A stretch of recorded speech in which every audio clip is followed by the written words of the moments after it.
Hello，大家好，欢迎回到我的频道，我是主持人大舅。那很多人都问我，中国企业在海外发展应该是怎么样的一个办法？那今天呢，我们非常有幸的请到了喜马拉雅海外部的 COO Ariel 来跟我们做这样的一个分享，从他的个人经历一直讲到中国企业和音频行业的国际发展趋势。那我们首先有请 Ariel 跟大家打个招呼吧。嗨，大家好，也感谢大舅的邀请啊，是我的荣幸能够来到这个节目和大家一起分享，相互学习。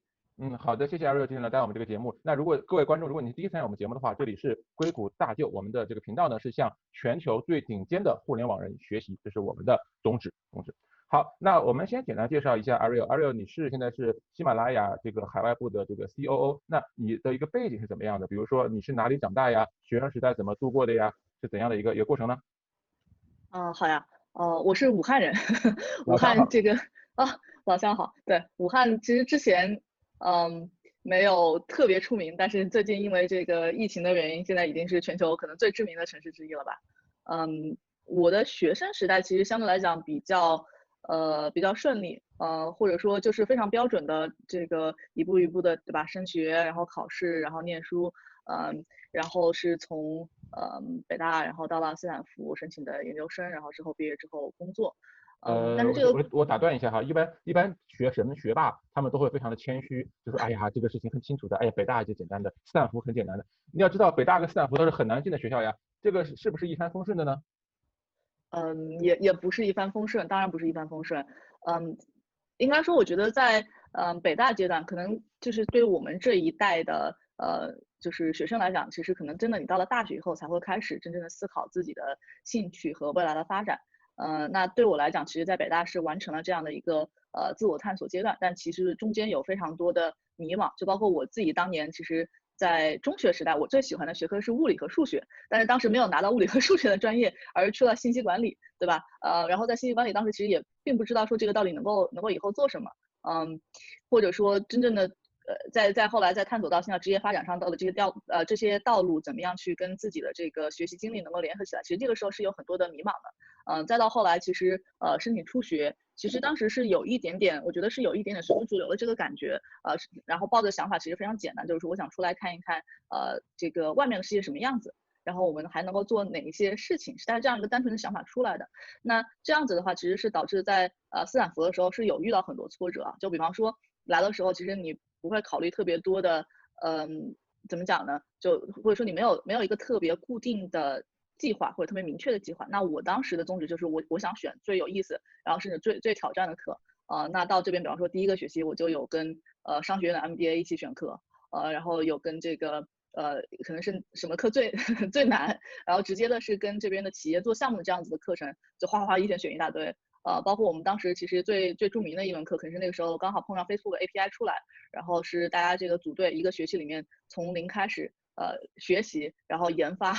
或者整个开发整个的 Facebook App，然后包括整个的 marketing，到了期末的时候，大家看谁的用户多，然后这样来 PK，对吧？其实是当时是很多挑战的，甚至也有差点挂过科。然后最大的挑战是来自于我们毕业是09年，遇上次贷危机，然后其实非常非常的难找工作，那么一度也以为自己找不到工作，当然后来还是比较比较幸运吧，到了艾森哲拿到了这样咨询的一个岗位，所以其实我觉得一步一步来看，其实你会觉得说，这个中间真的很少有说一帆风顺，因为越是好的机会，或者说越是不明确的行业里面的好的机会，其实你是越难去寻找去获得的，甚至说你根本就没有一个很明确的路径可以到达。那你能做的事情只是说在认清自己的这个热情，然后在你有热情的这个领域能够做到自己的最好，去为未来的这个更好的机会来做准备。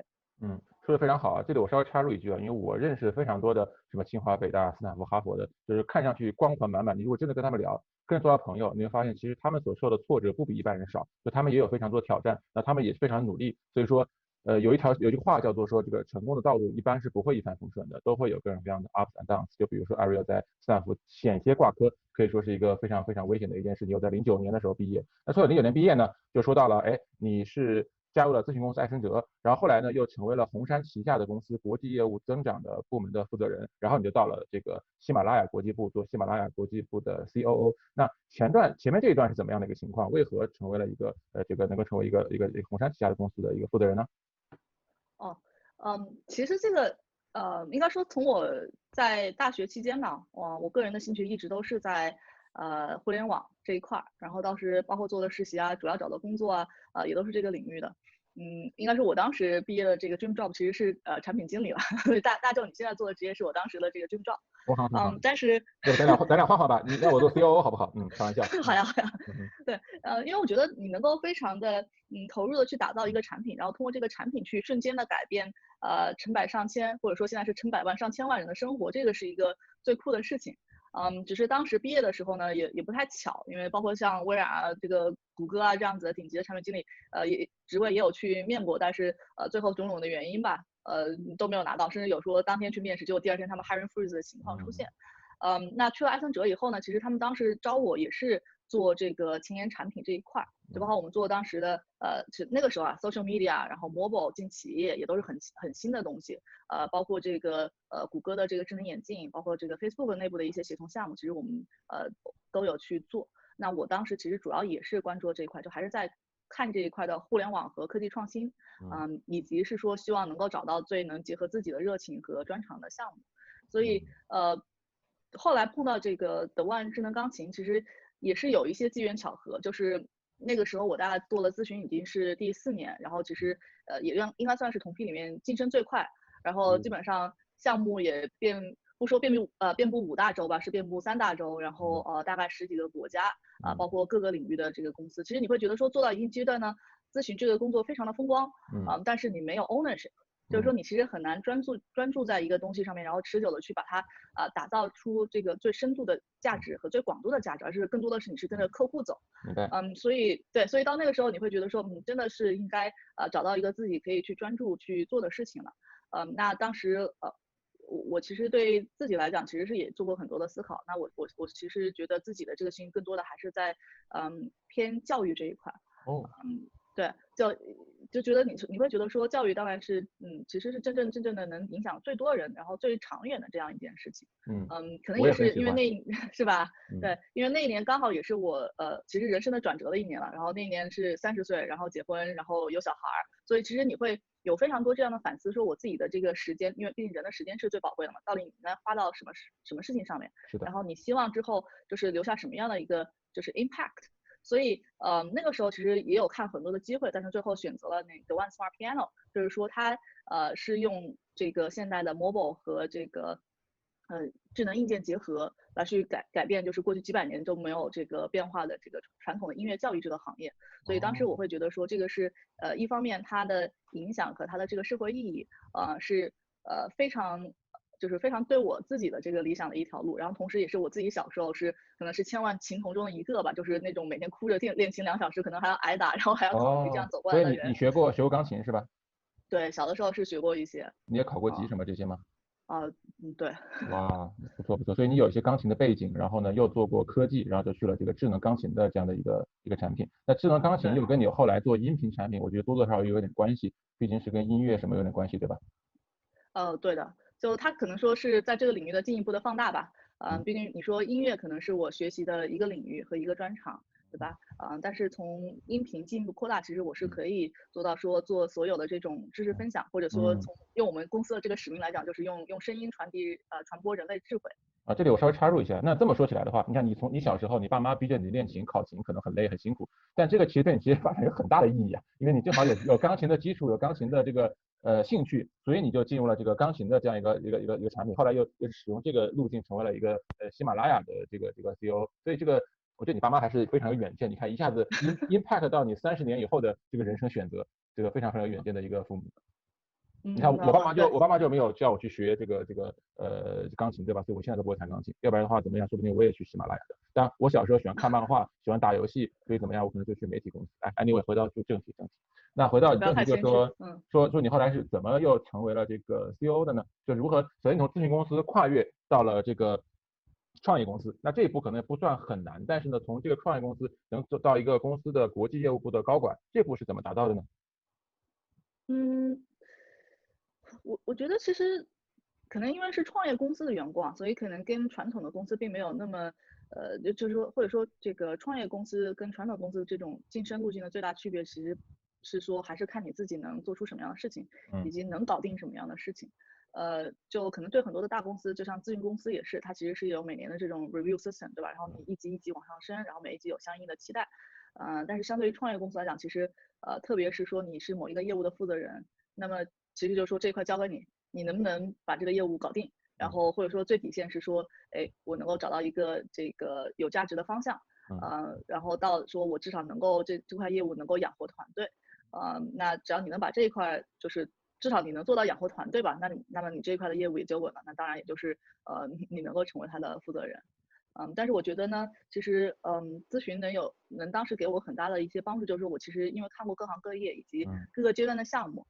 或者说我们的那种快速的项目周期，其实是已经打磨过无数次的项目，所以相对来讲，在后来的综合业务能力上面，其实是有一定的准备的。明白了。那就说到你后来就来到喜马拉雅的海外部做 COO，那喜马拉雅我相信国内的大家其实应该比较熟悉了，是国内一个非常强的音频的平台。那海外部的话，你作为 COO 主要管些什么业务呢？哦，呃，其实各方面都有啊，就是从 BD 到内容制作，然后再到运营，然后甚至财务和 HR，我这边都要基本上都 oversee。感觉好像是除了研发你不管，其他全管是吧？对，啊，哇，嗯，对。那跟你 partner 的可能是 CTO 是吧？他管研发、开发什么跟我 partner 是我们的 CEO，的。然后他其实是会抓，比方说核心的战略，然后到产品的执行，然后还有一些增长的结合。明白。嗯好，那这个我们想聊一下今天我的这个节目的一个主要的一个会题，就很多人都会问说，中国公司，但不是说你们公司，任何中国公司，他们想要去海外做扩展，想要去海外发展，想要出海，有些什么样的一个经验教训，有什么样的 insight，包括你们公司帮你所看到的中国的其他公司在海外的成功和失败呢？嗯。这一块其实我还真的是有一些思考，因为我在硅谷其实十几年，刚好是应该说我毕业的时候，刚好是第一批互联网公司出海的时候，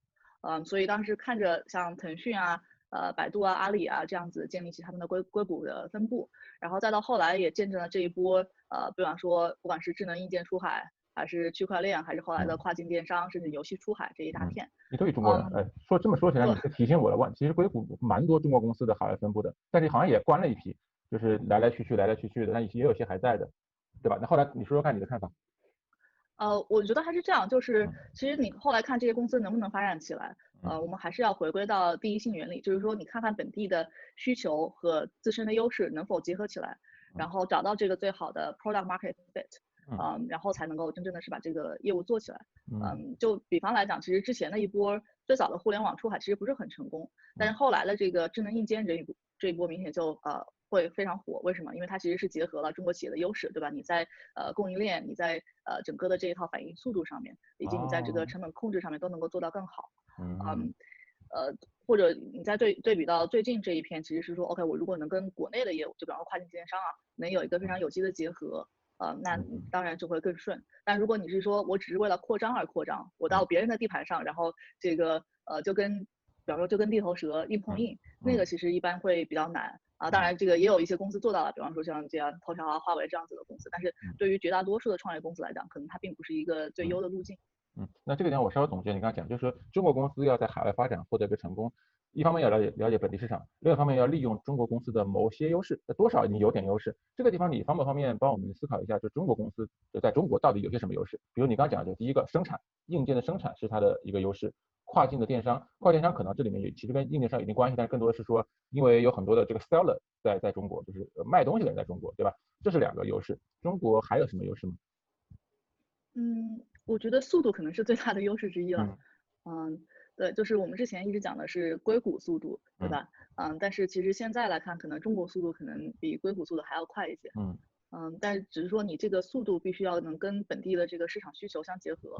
嗯这样子的话，你其实就能够比竞争对手走得快。明白。然后也长得大。明白，所以首先是从战略角度来说，选择中国有优势的这种方向，比如说跨境电商，比如说这个硬件生产，在同时利用中国在执行层面上的这个速度优势来跟本地竞争。那另外一方面呢，你要同时要做正确的事情，满足这个市场的需求。那这点上，我想多问你几句，因为我们作为就是中国人吧，你去哪个国家你都是外国人，你是怎么能够深挖用户需求，能够了解到跟他们本地人了解到一样深的层次呢？我觉得这块啊，其实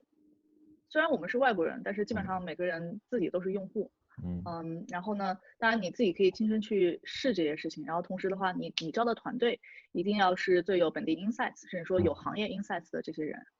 那他们并不一定说是多资深或者从多大的公司里面出来，但是他一定是要这个事情本身是有热情有使命感，然后同时他没有这种就是像国界啊或者什么这样子一些呈现。那这样子就是你自己的亲身体验加上你这个最一线的团队，其实是能够把这一块的 insights 很好的就是提炼出来的。明白了。那听上去我觉得这是一个很重要的一点，就是团队要是一个有国际视野和国际这个范儿的这种团队，对吧？就很多中国的公司，他就把中国的员工就做中国市场的拉来做美国或者其他国家市场，可能难就难在这个地方，就他本来这个员工可能是做本地市场的这个范儿，那么要做全球化了就比较难一些。那这个是不是意味着，比如说出海的公司要招更多的，比如说像留学生之类这样的人呢？还是说招更多的，比如说美国或者其他国家的本地人呢？嗯，我觉得这个中间其实是有一个配合，嗯然后也是看业务的需求。嗯就比方说，如果你是硬件产品导向的公司，嗯那可能你的研发这一块相对来讲还是有中文背景或中国文化背景，它比较能够好协助，对吧？那同时的话，可能你在销售端反而我可以更多的借助于渠道。甚至这一块里面很多国内像电商呀、像渠道一些打法是可以直接借鉴，只是说你要找到最合适的这些代理商以及一些电商的运营。嗯那如果就再比方说我们现在是在的内容行业，那可能它相对来讲，其实最重点的这个，或者说作为平台来讲，你的核心资产是在内容上面。那么对于内容的策划内容的制作，你其实是需要更多的本地的声音和本地的这些 insights。嗯。嗯。所以说基本上是看到业务的需要，看是选是比如说更像中国留学生这样的，还是说是海外本地的人这样子。那至少高层上来说，他是有能力去管理这样一个跨文化的一个团队，我相信也是是。非常非常不容易的。好，那我稍微再切换一下话题，因为你是做这个音频啊、内容啊、媒体这一块的，那我本人呢对媒体非常感兴趣，所以我就做了各种各样的频道，对吧？YouTube、B 站、公众号等等。那作为一个媒体爱好者，那我当然非常有兴趣，想问一下，音频这个行业现在发展到一个什么样的一个情况，有什么样的一个趋势呢？这是一个很好的问题啊，因为最近其实，应该从今年开始吧，音频突然变得非常热。对比2年前我加入的时候开始相比哈，其实那个时候的音频还更多的是处于一个比较小众的媒体。嗯那过去2年发生了什么呢？其实，嗯我觉得并不是说这个行业本身，当然它行业本身的发展速度也很快，但是并没有说达到一个说，比方说能够跟这些最主流像比方说 YouTube 或者 TikTok 这样的视频，或者说这嗯个比方说文字媒体的这个体量，它还是在一个增长中。但是为什么音频现在会变到这么火呢？我个人认为啊，其实也是因为在现在的这种手机消费场景没有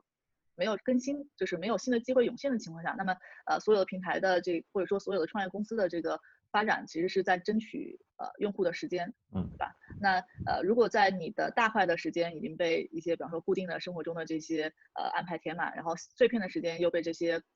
快媒体，对不对？就比方说短视频，然后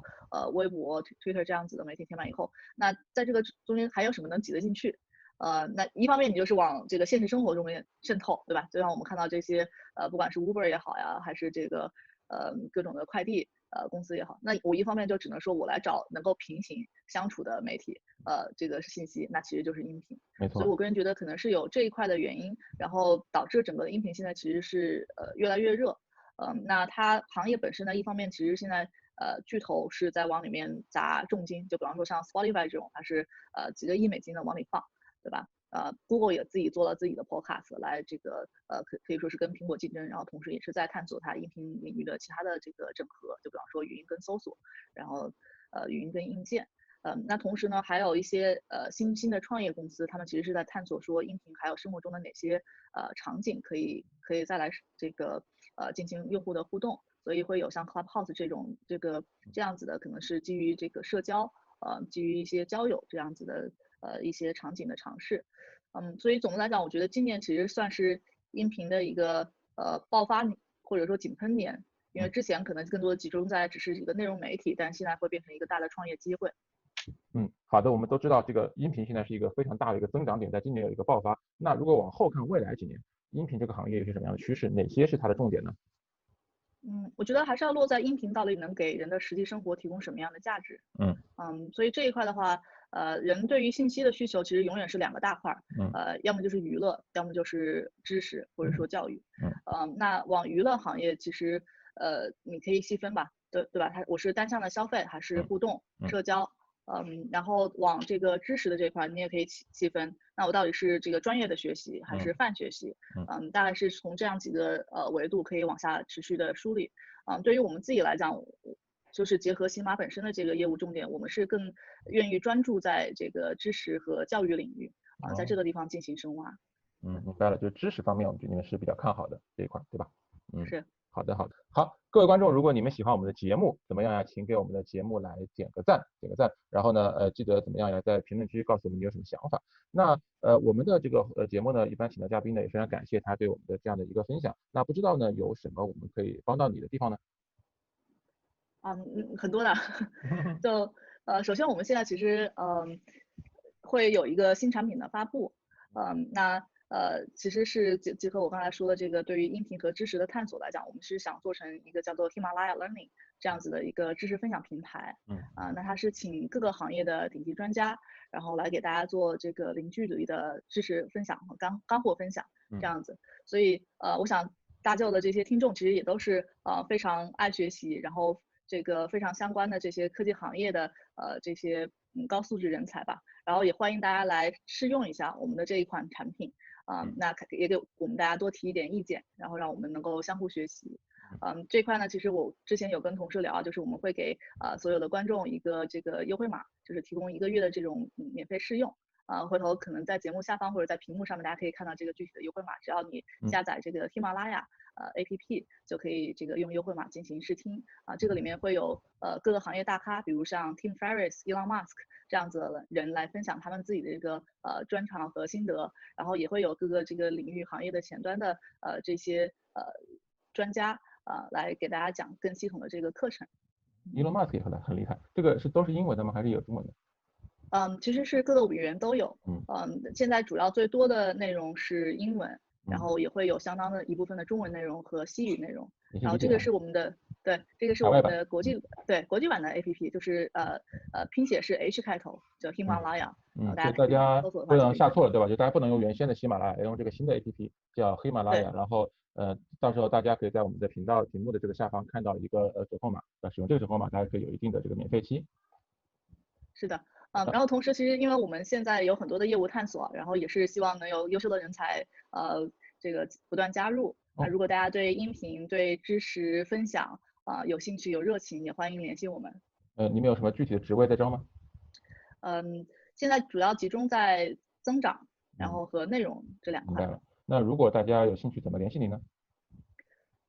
可以给我发邮件，就是 Ariel@himalaya.com， 到时候可以也放在视频下端。对，我们可以把这个 Ariel 的邮件放在下面。如果大家对加入他们的这个喜马拉雅海外版的公司有兴趣，他们主要做增长相关的需求就在这个地方。那如果有兴趣的话，请跟大家发邮件联系。好的，那我们今天的节目呢也就接近尾声，感谢 Ariel 的这样的一个分享。那如果大家喜欢我们节目的话，请记得怎么样给我们点赞，这样就可以让更多的人看到我们的节目，通过我们的这个各大这个频道的各大平台的这个推荐算法。然后呢，如果是在哔哩哔哩上的，感谢大家的一键三连，那请分享给其他有需要的人。好，那么最后呢，再次感谢 Ariel，Ariel 跟大家打个招呼吧。